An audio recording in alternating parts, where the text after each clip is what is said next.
شوہر کے گھر میں داخل ہوتے ہی بیوی کا غصہ پھوٹ پڑا۔ کہاں تھے آپ سارا دن؟ دفتر میں پتہ کیا، وہاں بھی نہیں پہنچے، معاملہ کیا ہے؟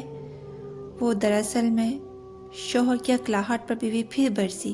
بولتے نہیں، کہاں چلے گئے تھے؟ اور یہ گندا صندوق اور کپڑوں کی پوٹلی کس کی اٹھا لائے ہیں؟ وہ میں ماں کو لانے گاؤں چلا گیا تھا۔ شوہر تھوڑی ہمت کر کے بولا۔ کیا کہا؟ آپ ماں کو یہاں لے آئے؟ شرم نہیں آئی آپ کو؟ تمہارے بھائیوں کے پاس انہیں کیا تکلیف ہے؟ بیوی چراغ پا تھی۔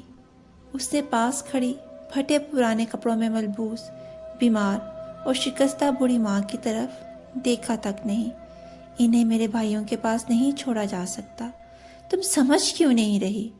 شوہر نے دبی زبان سے کہا۔ کیوں؟ یہاں قارون کا خزانہ رکھا ہے؟ تمہاری 20,000 کی تنخواہ میں بچوں کی پڑھائی اور گھر کا خرچ کس طرح چلا رہی ہوں میں ہی جانتی ہوں۔ بیوی کا لہجہ اتنا شدید تھا، اب یہ ہمارے پاس ہی رہے گی۔ شوہر نے سختی سے پیروی کی۔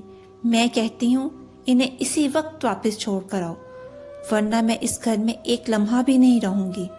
اور ان مہارانی صاحبہ کو یہاں آتے ہوئے ذرا برابر بھی شرم نہیں آئی؟ یہ کہتے ہوئے بیوی نے بوڑھی عورت کی طرف دیکھا تو پاؤں تلے زمین ہی سرک گئی۔ سخت شرمندگی سے بیوی بولی۔ امی آپ؟ ہاں بیٹی، تمہارے بھائی اور بھابھی نے مجھے گھر سے نکال دیا، داماد جی کو فون کیا تو یہ مجھے یہاں لے آئے، بڑھیا نے کہا۔ تو بیوی نے چہکتی نظروں سے شوہر کی طرف دیکھا اور بولی، ڈارلنگ آپ بھی نا بڑے وہ ہیں، پہلے کیوں نہیں بتایا کہ میری امی کو لانے گئے تھے؟ آئی لو یو۔ کاش ہمیں یہ بات سمجھ آ سکے کہ ماں تو ماں ہوتی ہے، کیا میری اور کیا تیری۔